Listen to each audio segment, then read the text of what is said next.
Bonjour à tous.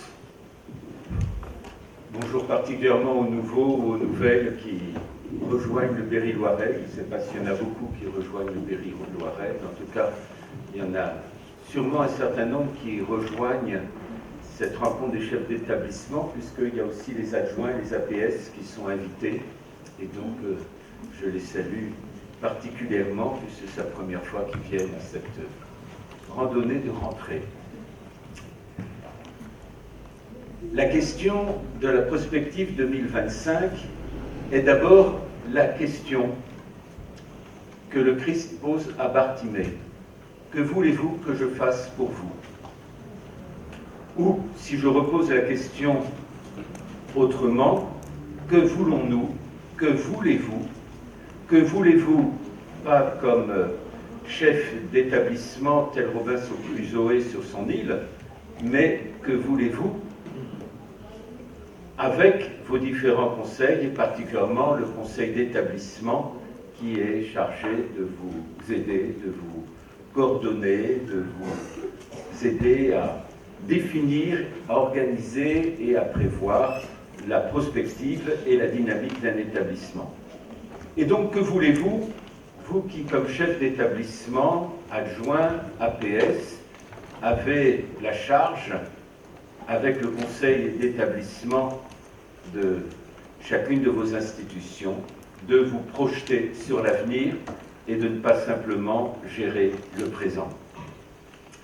Gérer le présent, c'est conduire à 300 à l'heure dans le brouillard au milieu de l'autoroute. Savoir où on va et où est la prospective, c'est au moins laisser nos conduites et nos caméras voir là où on ne voit pas. Et donc, que voulons-nous? Comment, ensemble, professeurs, enseignants, personnel administratif, personnel de service, parents d'élèves, élèves, collégiens, lycéens, membres de l'enseignement supérieur, puisque je rappelle que le Centre Val-de-Loire a 20% des étudiants en enseignement supérieur au niveau de tous ceux qui sont inscrits dans la région. Qu'est-ce que nous, ensemble, nous voulons? Qu'est-ce que nous voulons construire? Il arrive parfois, comme évêque, qu'on se tourne vers moi en disant « Mais alors vous, quel projet vous avez? Donnez-nous de votre projet » et on avance. Alors on me le demande pour beaucoup de choses, mais je ne suis pas sûr que la situation de l'Église actuelle soit dans une situation et que la mentalité actuelle soit dans une mentalité aussi descendante. Et je ne pense pas qu'une prospective puisse se faire intelligemment dans un rapport uniquement descendant, mais bien dans un travail ensemble en fonction de la mission de chacun et de chacune. Il y a donc bien un projet à construire parce que c'est différent d'être, on parlait de Sancerre à cause de la cuvée, je sais pas, elle est repartie la bouteille déjà. Bon ben, en tout cas, elle est cachée. Il y a quelqu'un qui s'est regardé. Donc c'est différent entre un projet d'établissement à Sancerre et un projet d'établissement à Vierzon. C'est différent entre Sainte-Croix, Sainte-Verte et Saint-Cyran-du-Champeau. Voilà. Et donc on ne peut pas écrire la même chose de la même manière, mais il y a quand même des lignes communes. Et c'est ça qu'il faut aussi être capable de délimiter. Et pour délimiter ça et pour essayer de construire ce projet, je le rappelle avec le conseil d'établissement, puisque vous n'êtes pas seul et que ce n'est pas le président de l'OGEC qui fait sa loi ou qui est celui qui écrit, rédige ou organise un projet d'établissement. Ce n'est pas lui qui a reçu la mission de l'évêque. Et donc c'est bien un conseil d'établissement qui est important. Vous n'êtes pas pieds et poings liés avec votre président d'OGEC et ce n'est pas le couple qui dirige l'établissement. Et donc, quelle est la caractéristique première de votre situation? La caractéristique première, c'est que vous avez reçu une lettre de mission pastorale de la part de votre évêque. Et donc, si vous êtes là aujourd'hui, si vous avez accepté la charge d'un établissement, c'est bien au nom de votre foi et au nom de la confiance de l'Église envers vous, envers ce que vous portez comme responsable de mettre en œuvre le dessein bienveillant du Père pour chacun des élèves, chacun de ceux qui travaillent dans l'établissement, chacun des enseignants.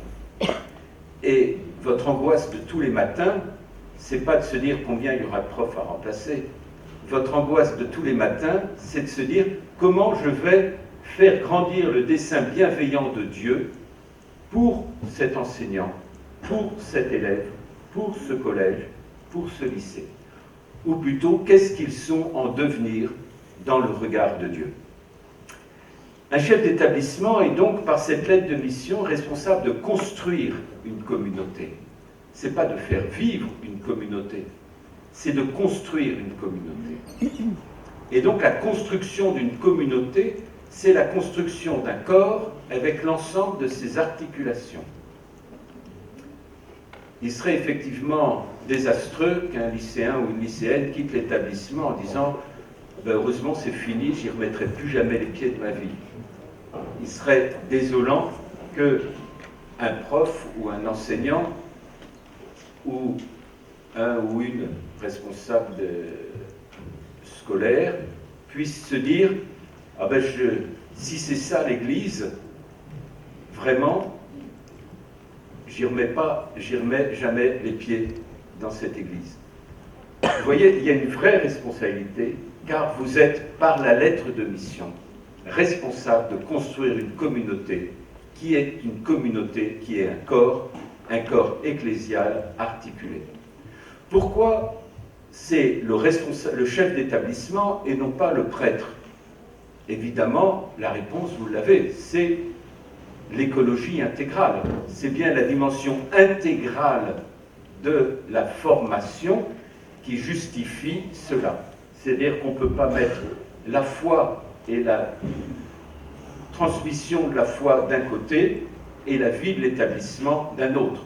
Ça serait comme si nous nous engagions dans une attitude sectaire ou séparatiste, pour employer un mot à la mode. Et donc, effectivement, Dieu a épousé l'humanité, et en épousant l'humanité, il a assumé le tout de l'homme dans sa divinité. Et le tout de l'homme est assumé dans sa divinité pour que le tout de l'homme puisse être saisi par Dieu pour l'amener jusqu'à la joie de la résurrection et la connaissance de l'amour miséricordieux du Père. C'est donc bien ça qui est l'enjeu du fait que vous recevez, vous, la lettre de mission, et non pas le prêtre qui est chargé d'accompagner par la vie sacramentelle votre responsabilité pastorale. Alors évidemment, le prêtre n'est pas celui qui va à l'OGEC, sa place, c'est que vous puissiez prendre conseil et dialoguer avec lui. C'est la place sacramentelle du prêtre dans l'établissement, c'est sa place en conseil d'établissement, mais pas au niveau de l'OGEC, parce que justement, il ne faut pas confondre les rôles. Et je pense que votre responsabilité économique est une responsabilité, mais que la responsabilité d'un établissement, c'est d'être dirigé dans l'intégralité de la personne humaine. Évidemment, je sais bien que dès que la session sera terminée, vous allez vous retrouver avec des tas de problèmes, à faire des choses, à signer des contrats pour la cantine, tous les problèmes des parents qui, moins ils sont présents à leur famille, plus ils sont présents auprès de vous pour se plaindre, les problèmes de structure, et vous allez dire, mais alors, noyé dans la masse des enseignants qui vont être absents, qui vont être malades, qu'il va falloir remplacer, de ceux qui auront telle ou telle question, de toutes ces questions, de la toiture qui fuit, au nom du Christ, qu'est-ce que j'ai à faire? Et là, vous prenez, soit d'une manière émerveillée, soit d'une manière lourde, le défi d'un Dieu qui a épousé l'humanité et donc le défi de l'incarnation. La foi, ce n'est pas aller naviguer sur les nuages, c'est bien entrer dans la réalité du monde en sachant exercer la subsidiarité et la délégation en fonction de chaque circonstance. Exercer la subsidiarité et la délégation est quelque chose d'important.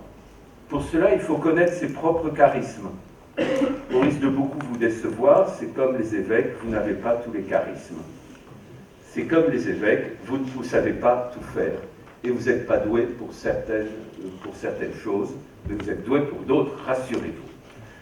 Et donc, la question de la subsidiarité et de la délégation, c'est aussi connaître ce sur quoi il faut être capable de déléguer. Vous savez, si je prends un exemple un peu bête, le management, vous avez sur les 20 ans de livres qui sont sortis sur le management, vous les avez lus comme moi sur la génération Y, sur la génération Z, etc. Vous savez bien les changements de management qui se sont opérés ces 10 dernières années dans les entreprises. Enfin, je pense que vous avez étudié ça autant que moi, à faire se peut, parce que c'est quand même une question très importante pour comprendre la société d'aujourd'hui. Mais nous n'avons pas tous les mêmes capacités et les mêmes qualités de management. Comment est-ce que, en fonction de nos limites, nous déléguons et nous faisons justement un travail de subsidiarité pour que chacun puisse trouver sa place sans se mettre ou sans que nous nous mettions en position d'impasse ou de limite. Je sais aussi que la question des effectifs est une question compliquée. Régulièrement, durant l'année, M. Jean-Pierre Bonnet me montre des panneaux, des tableaux très compliqués qu'il faut que je regarde avec toute l'attention en ayant l'air de comprendre. Mais donc, ce que je comprends toujours, c'est la petite colonne en bas à droite qui me dit le nombre de postes qu'on va nous retirer l'année prochaine. Voilà. Donc, je sais bien que c'est pas la peine que je regarde tout, il suffit que je regarde le bas à droite. C'est comme les soldes de banque. Mais c'est toujours en déficit. Ils nous en rajoutent rarement, sauf il y a 1 an, à 2 endroits où ils nous avaient rajouté en raison de la population particulière, à Châtillon-sur-Indre et à un autre endroit. Et donc la question des effectifs est une question qui pourrait vous angoisser. Elle n'est pas la vraie question. Elle n'est pas la bonne question. La question, c'est quel est le projet? Que voulons-nous? Que voulez-vous dans votre établissement? Quel projet d'établissement vous avez et quel projet vous avez comme construction de votre établissement comme communauté chrétienne au nom du Christ, puisque c'est le Christ qui vous convoque à cette mission. Je sais que le recrutement des enseignants est aussi compliqué, parfois aussi des directeurs ou des directrices d'établissement. Et cependant, ce n'est pas en mettant des fleurs dans la plate-bande qu'on aura plus de recrutement, et que plus de recrutement de professeurs. Et de bons professeurs qui ne se sentent pas, parce qu'ils sont dans l'enseignement catholique, que leur mari ou que leur épouse ont été nommés à tel ou tel endroit, pris en otage d'aller dans tel ou tel établissement ou de devenir professeur, car cette question d'être otage du travail de l'autre dans le couple est aussi une question importante parce que ça peut rendre difficile et malheureux le travail d'enseignant. Voilà, donc tout ça, ce n'est pas des vraies questions. C'est les questions qu'on se pose, mais je ne suis pas sûr que ce soit la question juste par rapport au projet d'établissement. Sur les professeurs, évidemment, j'ai posé la question du management, du projet, de l'accompagnement, de l'écoute. C'est une génération qui a besoin d'être écoutée. Comment former une communauté enseignante? Comment on honore leur cursus de formation? Quelqu'un qui a une agrègue, il a bossé, hein, et il a sacrément bossé. Et donc, comment on honore un cursus de formation? Comment on honore la personne d'un enseignant? Alors ça, je pense que c'est une question importante et importante pour l'ensemble du personnel, de tous ceux qui travaillent, parce que vous êtes un peu comme les hôpitaux, hein, vous avez un nombre de salariés incroyable si vous comptez même les salariés qui ne dépendent pas de vous, c'est-à-dire le corps enseignant. Alors, comme chef d'établissement, il y a la question de l'accompagnement personnel. L'accompagnement personnel, c'est se rappeler que toute personne est sacrée. Donc, premier point, c'est comment construire une communauté. Deuxièmement, c'est l'accompagnement personnel. Toute personne est sacrée. Alors souvent, on est attentif aux mauvais élèves. Ils nous prennent beaucoup de temps. Vous savez, je pense que c'est comme dans les conseils du séminaire. 10% des séminaristes prennent 90% du temps d'un conseil. Et le problème, c'est le séminariste moyen. Et bien, je pense que dans vos établissements, quelquefois, la question, c'est comment l'élève moyen ne passe-t-il pas en dessous du radar? C'est-à-dire comment on donne à un élève moyen d'être un élève heureux. Voilà. Comment la note n'est jamais une sanction. La note est un appel à la croissance. Et donc, c'est comment est-ce que l'élève moyen va être accompagné, soutenu. Vous avez remarqué que quand même dans beaucoup d'établissements, peut-être pas dans le Berry-Loiret, en tout cas pas dans le Berry, mais il y a maintenant beaucoup d'entreprises privées de soutien scolaire, tellement les parents ont l'angoisse en inscrivant leurs enfants en maternelle que leur enfant entre à Polytechnique. Mais la question, elle n'est pas là. La question, c'est comment l'élève moyen va se sentir accompagné, soutenu, reconnu, aimé aussi dans un établissement. Pas aimé d'affectivité, mais aimé de reconnaissance. Car effectivement, il ne faut pas se tromper. De même, l'accueil inclusif, dont on parle très souvent, c'est comment dans un établissement, l'élève handicapé va pouvoir trouver sa place, les parents être soulagés. Et comment un établissement scolaire, puisque tout n'est pas pris par les systèmes de subvention de l'État, et qu'on sait bien que les AVS ne sont pas pris à 100% du temps, et qu'il y a un certain nombre de temps où ils peuvent être au repos, je pense par exemple au temps de cantine, comment est-ce qu'un établissement est prêt à assumer le coût financier supplémentaire demandé par l'accueil inclusif? Car il ne s'agit pas simplement de dire qu'on fait l'accueil inclusif, mais comment ça rentre dans les lignes financières comme investissement. Je pense que là, c'est aussi une question qui fait partie de ce projet d'établissement, car le projet d'établissement, c'est bien là où il y a cette unité de toute la personne. Une communauté catholique, évidemment, j'ai souligné la lettre de mission, je soulignerai que chaque élève a un chemin à faire. Et peut-être que paradoxalement, je poserai une question. Celui qui vient d'une famille pratiquante catholique ne doit pas être pénalisé dans sa foi et son itinéraire parce qu'il est dans un établissement catholique. Alors, en disant ça, évidemment, je pose une question importante, parce que je pose la question comment ça se fait qu'un certain nombre de familles catholiques pensent que leur enfant va être pénalisé ou interprètent le projet ou la vie de l'établissement comme un lieu où ils vont être pénalisés dans l'itinéraire de leur foi parce que justement ils sont catholiques pratiquants. Et dans un établissement catholique, si les catholiques n'ont plus leur place, il ne faut pas se poser trop de questions.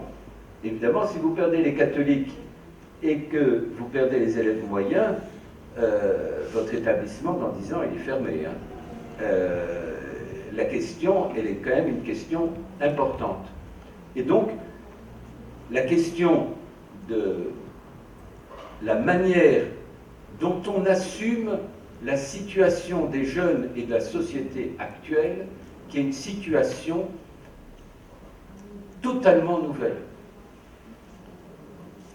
Si je reprends très rapidement, rassurez-vous, la question de... Je vais reprendre par exemple dans le synode de mon diocèse il y a 30 ans.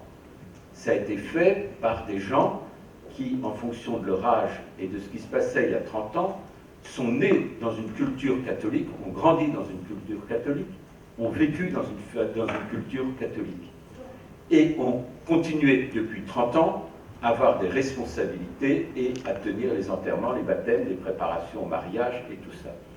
Donc ils sont dans un univers qui n'est pas l'univers des nouvelles générations et des jeunes. La génération qui a suivi a vécu la situation du dialogue entre des cultures différentes, chaque culture étant appelée à renoncer à une part d'elle-même au nom du Christ. Ce dialogue des cultures a pu parfois amener à un syncrétisme du plus petit des dénominateurs communs, c'est ce qu'on m'apprenait en mathématiques autrefois, je ne sais pas si ça existe encore, et ou sinon, c'est d'un syncrétisme terrible.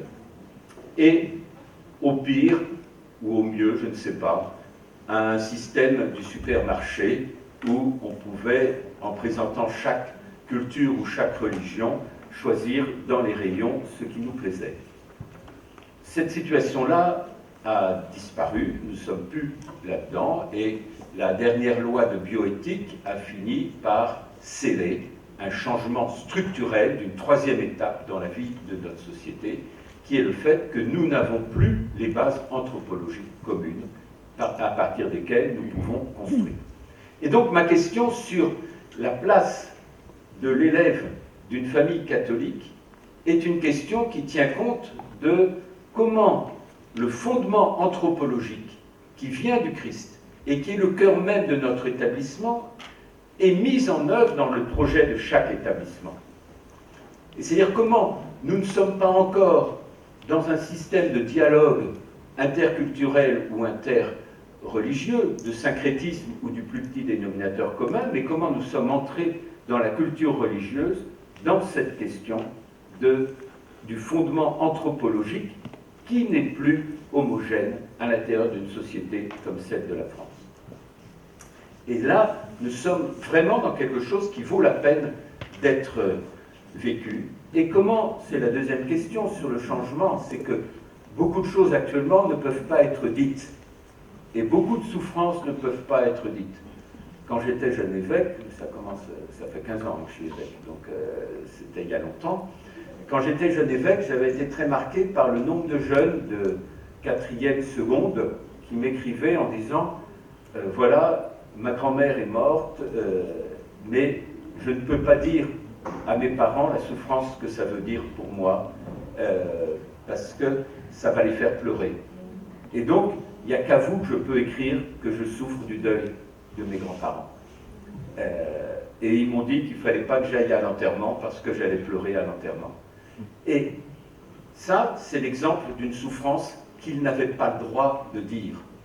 Mais dans le divorce de leurs parents, et vous savez que dans beaucoup de vos établissements, il y a un certain nombre de familles qui se séparent, il y a des vraies douleurs. C'est pareil, comment est-ce qu'ils peuvent dire leur souffrance autrement qu'en devenant chahuteurs ou en cassant 2-3 choses? C'est-à-dire, comment est-ce que, quand, là encore, j'ai des jeunes qui m'écrivaient, ils n'écrivent plus hein, comme dans le Berry, mais à Paris, ils m'écrivaient, en tout cas, ils n'écrivent plus à leur évêque. L'évêque doit être trop loin pour qu'ils puissent écrire, en tout cas, ils n'y pensent plus. Mais c'est parce qu'ils ont une autre mentalité de l'évêque quand ils sont dans le Berry par rapport à la proximité parisienne. Ils écrivaient en disant, voilà, je souffre du divorce et de la séparation de mes parents, mais je ne peux pas le dire parce que quand j'en parle à ma mère ou à mon père, ils me répondent, c'est pour ton bien. Et donc, je ne peux pas dire la souffrance.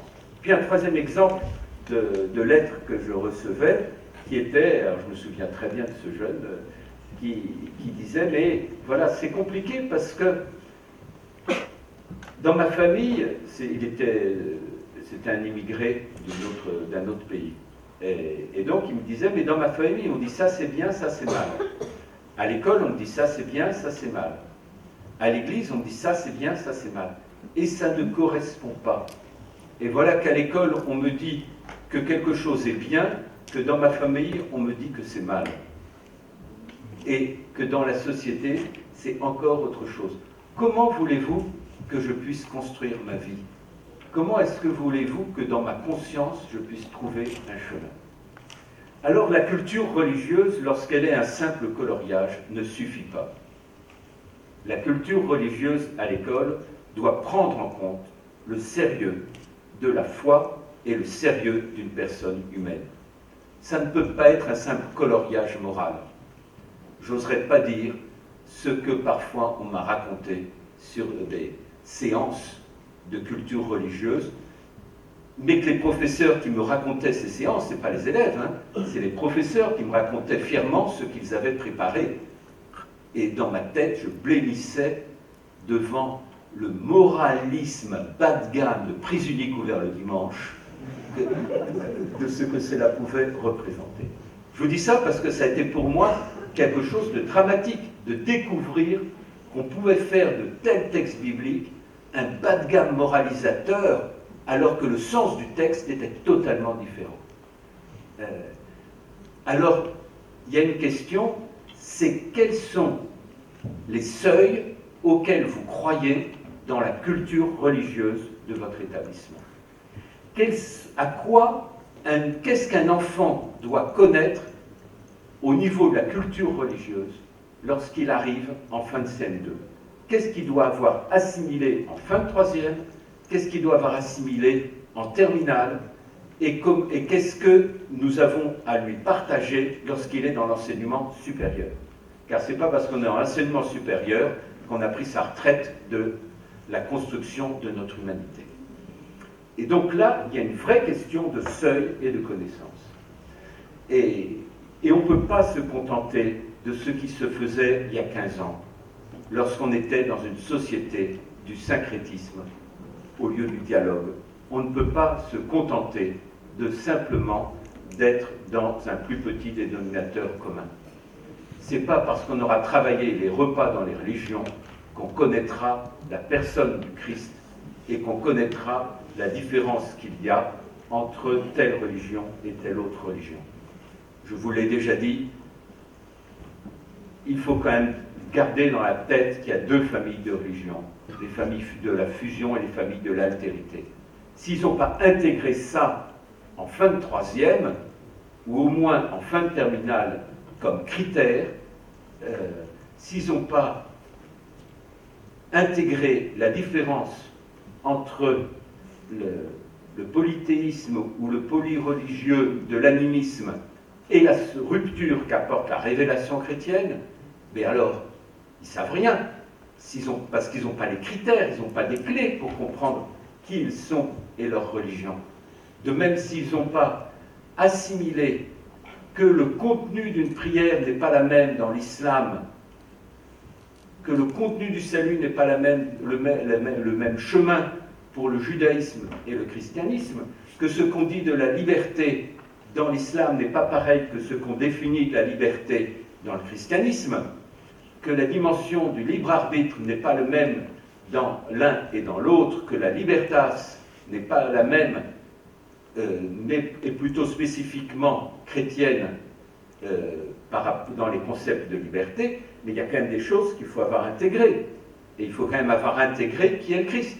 Moi, je me souviens toujours, c'est un neveu qui me disait, il avait fait juste la fin dans l'enseignement catholique, et c'était pas dans le Berry-Loiret, assurez-vous. Il dit, tu comprends, les catholiques, ils n'ont pas grand-chose à nous dire, à part le Christ est vivant et il nous aime, ça s'arrête là.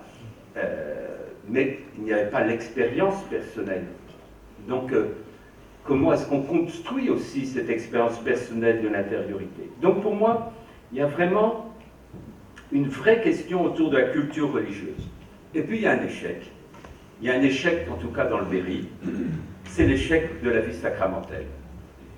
Quand dans une école, j'ai 2 enfants qui vont jusqu'à la démarche sacramentelle sur des établissements qui ont 40 ou 50 élèves, mais je me dis, on ne va pas au bout de son métier. On ne va pas au bout de ce que c'est qu'une communauté chrétienne.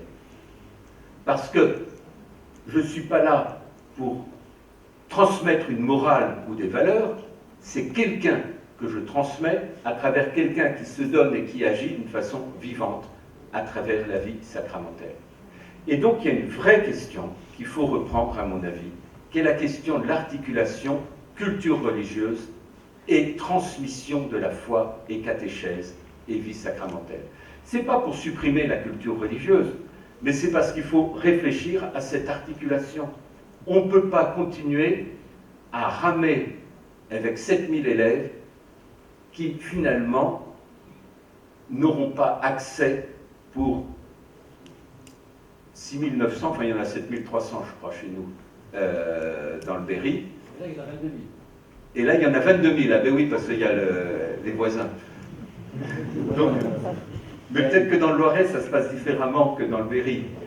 Mais si j'en ai que 100 qui sont catéchisés et qui arrivent à la démarche sacramentelle, je pense qu'il y a quand même une vraie question dans la manière dont s'articule culture religieuse et vie sacramentelle. Et je pense que c'est urgent que dans un projet de prospective, on se pose cette question.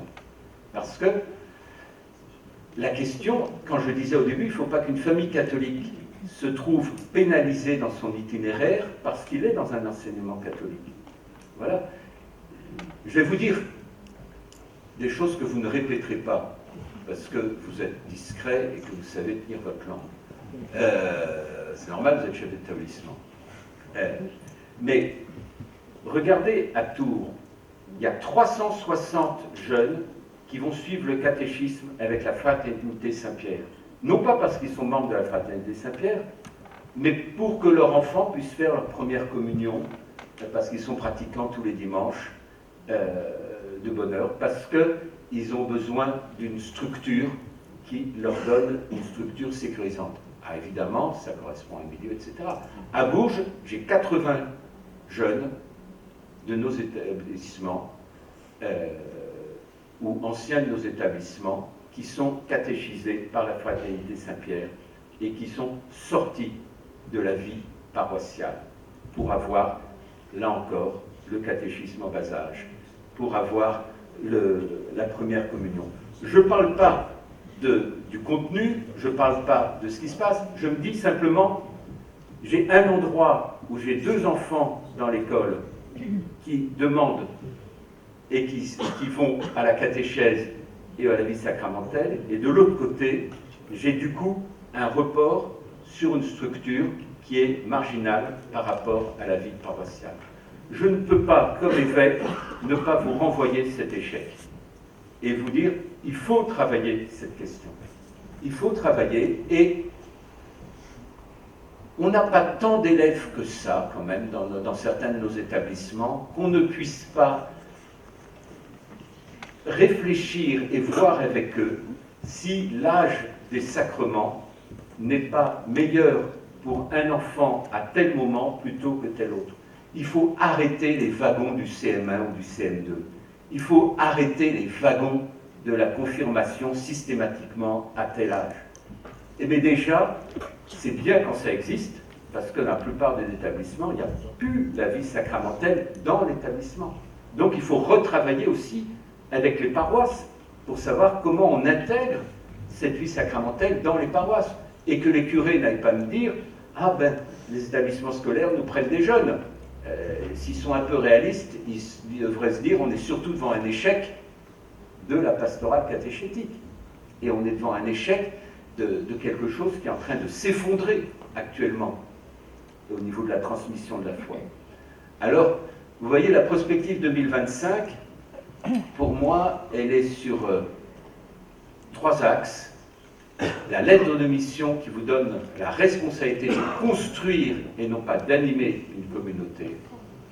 Et donc, c'est une communauté qui soit à l'identité du Christ, c'est-à-dire une communauté de charité, aussi bien avec les enseignants, le personnel administratif, le personnel de service, les parents d'élèves.